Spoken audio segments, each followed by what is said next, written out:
10 सालों में हमने देखा, पहले राइट्स हुआ करते थे, ये अब राइट्स मैन्युफैक्चर करते हैं, लोग बुला के भेजते हैं। और अब संभल में हमने देखा, जब लोग नहीं मिल रहे तो प्रशासन ने गोली चलवाई। हम ये बर्दाश्त नहीं करेंगे। हम ये नहीं जानते कि ये कब समझेंगे कि संविधान सबके लिए। बस मैं डॉक्टर जावेद, आपने नाम लिया, मैं हिंदुस्तान का एक प्राउड मुस्लिम हूँ और मुझे शुक्र है कि बाबा साहब अम्बेडकर ने और हमारे पूर्वजों ने एक बेहतरीन तोहफा दिया है, और वो तोहफा है कॉन्स्टिट्यूशन ऑफ इंडिया, जिसके वजह से आज हम अपने आप को महसूस समझते हैं, महफूज समझते हैं। लेकिन जो ये मौजूदा सरकार पिछले 10 सालों से चल रही है, हमारे साथियों के साथ जो अन्याय हो रहा है वो बर्दाश्त के काबिल नहीं है। आज हमसे डिस्क्रिमिनेट किया जा रहा है,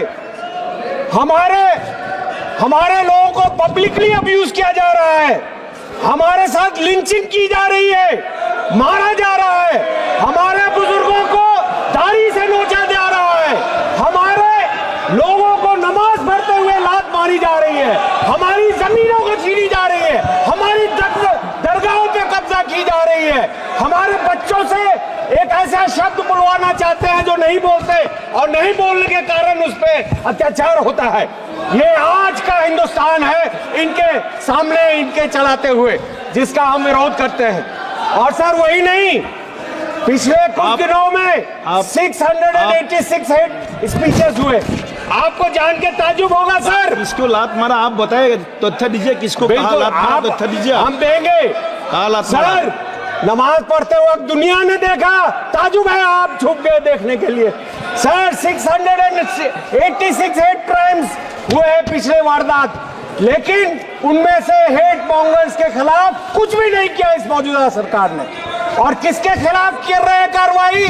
उनके खिलाफ जो विसल ब्लोअर हैं, उनके खिलाफ जो न्यूज देते हैं, सोशल मीडिया कहता है। मीडिया तो बिका हुआ, हम सब जानते हैं, इन्हीं के कंट्रोल में है। लेकिन और वही नहीं, हमारे ट्राइबल्स के खिलाफ उनकी जमीनें, उनकी फॉरेस्ट छीनी जा रही हैं। 10,000 से ज्यादा केसेस दिए गए उनके। सर हमारे 2011 के सेंसस 2011 के सेंसस के हिसाब से 12.2% मुसलमानों की आबादी है। और आपको जान के ताजुब होगा कि 54 मिनिस्ट्रीज में 11,131 ऑफिसर्स में मुसलमान सिर्फ 171 है, जिसका परसेंट 1.6 है। यहाँ हमको जो हमारे हिसाब से मिलना चाहिए वो नहीं मिलता। लेकिन अगर जेलों में आप तादाद देखेंगे तो मुसलमानों की तादाद 31 है, उसमें ज्यादातर इंटर ट्रायल है जिनको जबरदस्ती भरा गया है। हमारे स्टूडेंट्स को, हमारे एक्टिविस्ट को इनको निकालना होगा। पिछले 10 सालों में हमने देखा, पहले राइट्स हुआ करते थे, ये अब राइट्स मैन्युफैक्चर करते हैं, लोग बुला के भेजते हैं। और अब संभल में हमने देखा, जब लोग नहीं मिल रहे तो प्रशासन ने गोली चलवाई। हम ये बर्दाश्त नहीं करेंगे। हम ये नहीं जानते कि ये कब समझेंगे कि संविधान सबके लिए है। ये संविधान हम सबके लिए बराबर है। सबसे अफसोस की बात है कि आर्टिकल 26, आर्टिकल 15 में हमें अपने जगहों का हमें इजाजत दे देता है, हमें अपने जो इदारे हैं उसको चलाने का इजाजत देता है। लेकिन ये वक्फ अमेंडमेंट बिल लाके ये चाहते हैं कि बैकडोर से हमारी जमीनें छीन लें। हमारी जो प्रॉपर्टीज हैं, जो हमारे पूर्वजों ने दान किया, गरीबों के लिए, मिस्किनों के लिए, बेवाओं के लिए, जरूरतमंदों के लिए, उसको वो छीनना चाहते हैं। और इनकी एजेंसीज बोलती है कि हम जहाँ चाहेंगे उसको वक्त मिल देंगे। आप जानते हैं सर, और मीटिंग अभी जेपीसी चल रहा है।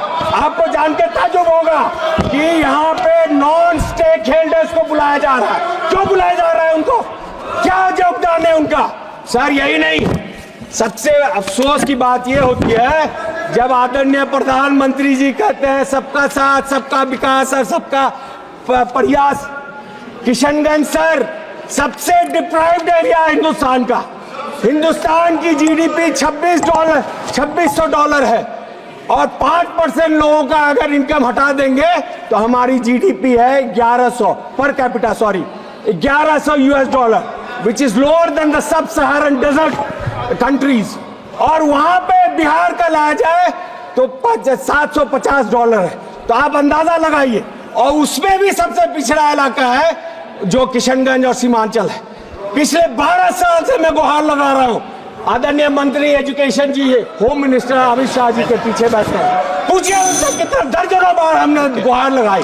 जो यूपीए सरकार ने, मनमोहन सिंह जी ने, सोनिया गांधी जी ने तोहफा दिया, आप उसमें अभी तक क्यों फंड नहीं दे रहे? धन्यवाद जी। क्यों कहते हैं कि हमारा अभिजीत गंगोपाध्याय जी, आप चाहते हैं कि सिर्फ हम मजदूरी करें? सदस्य अभिजीत गंगोपाध्याय जी, चाहते हैं कि हमें तालीम मिले? आप समाप्त कीजिए। क्या आप नहीं चाहते कि हिंदुस्तान के ग्रोथ में हमारा? अभिजीत गंगोपाध्याय जी।